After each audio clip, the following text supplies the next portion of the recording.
had it in my whole life.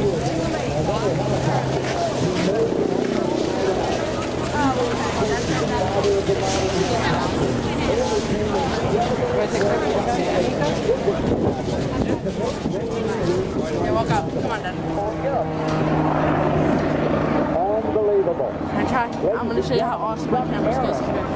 Is the son of an Air Force. Let go. And you lived just over at Langley Air Force Base, Dad, and I guess you had some very unique friends back in those days, didn't you? I did. I had my seven next door neighbors were the seven original astronauts. John Glenn, Alan Shepard, Gordon Cooper, and Wally Schirra, and all of that thing. Chuck, I will take you up on that ride. I know, you gotta do it. Yeah, it's like... What was that? All right, let's see if I can get this thing ready for one more backflip. All right. You've got both hands and feet. Look at that. Did you believe that? A quick backflip. Shut there, and you are amazing. Boy, you are incredible. You're going to come down in front of the crowd. Oh my gosh, you guys just touched me. All right, folks, here comes the man and the champion.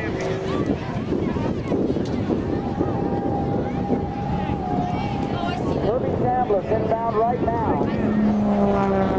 High and above the show center. Over the top he goes. Doing point rolls on the up line.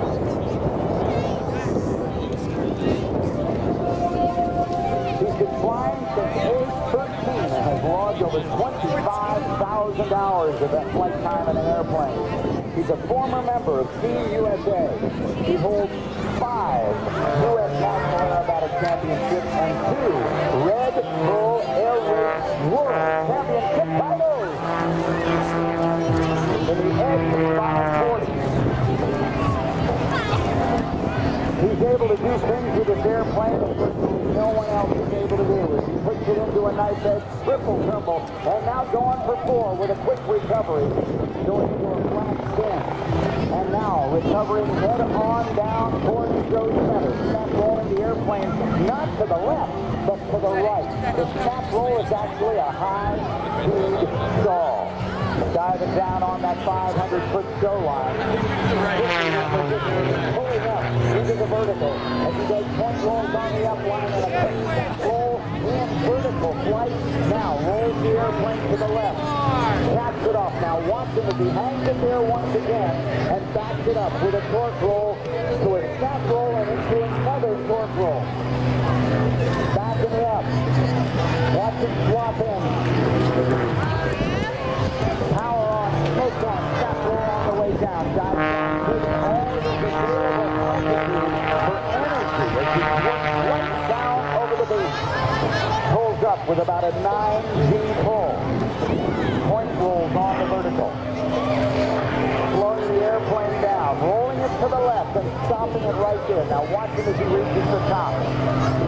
Pushes over with the outside hump to bump and turns it into an inverted recovery.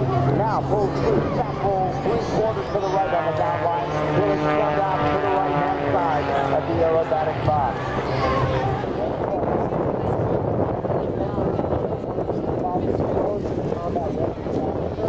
And basically, it's an extremely large amount of training for them to do what they're going to do. They make it all look easy.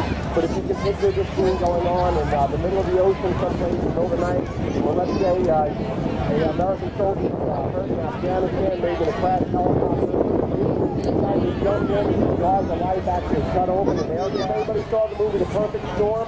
That's partially based on our unit. You'll see the helicopter basically rise and plug in. This is something that we might make it very easy, but it's something that actually requires an enormous amount of training. If you look at the C-130, the C-130 today is flown by my commander. That was the Lieutenant Colonel Rex Riley and the other pilot, Lieutenant Colonel both native Islanders,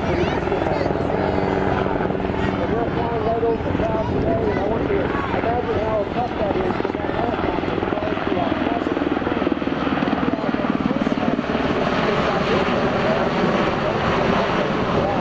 And they can't plug in conditions at 2 o'clock in the morning and trying to life or death situation. And you think of all the pressure that these pilots are under. Yeah, this is great to simulate on a beautiful Memorial Day weekend, but in real life it's way different, isn't it, Scott?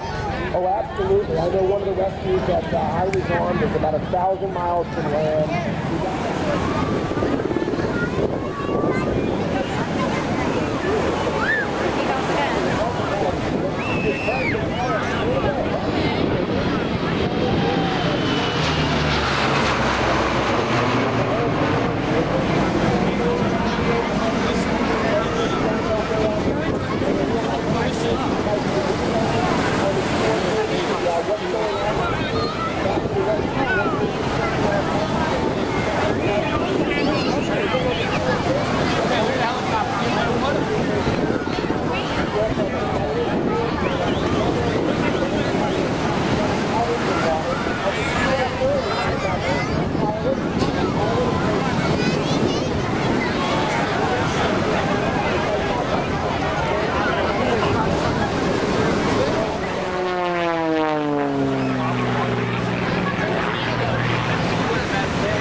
exclusive PS3 gear.